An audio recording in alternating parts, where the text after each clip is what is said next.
సార్వత్రిక ఎన్నికల్లో ఎన్డీఏకి 400 స్థానాల్లో గెలుపు ఖాయమన్నారు BJP MP GVL Narasimha Rao. Telugu రాష్ట్రాల్లో బీజేపీ మెజారిటీ స్థానాలు సాధిస్తుందని తెలిపారు. బీజేపీకి జాతీయ మేనిఫెస్టో మాత్రమే ఉంటుందని తెలిపారు. బీజేపీ మేనిఫెస్టోకి ఎన్డీఏ పక్షాల మద్దతు ఇచ్చినట్లే ఏపీలో కూటమి మేనిఫెస్టోకు బీజేపీ సహకరిస్తుందని తెలిపారు. ఏపీలో ఎన్నికలను కేంద్ర ఎన్నికల సంఘం పారదర్శకంగా నిర్వహించాలని జీవీఎల్ తెలిపారు. 4వ దశలో రెండు తెలుగు రాష్ట్రాల్లో లోక్సభ ఎన్నికలు జరగనున్నాయి. అలాగే ఆంధ్రప్రదేశ్లో ఒకేసారి అసెంబ్లీ ఎన్నికలు కూడా జరుగుతున్నాయి.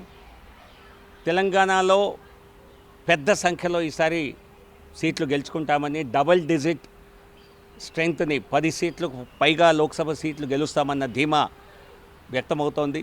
తెలుగు రాష్ట్రాల్లో నరేంద్ర మోదీ గారి హవా ఖచ్చితంగా కొనసాగుతోంది. తెలంగాణలో గత ఎన్నికల్లో ఏ రకంగా అనూహ్యంగా 4 సీట్లు సాధించామో ఈసారి 10కి పైగా సీట్లు సాధిస్తామన్న నమ్మకం ఉంది. For more videos like this, subscribe Big TV channel.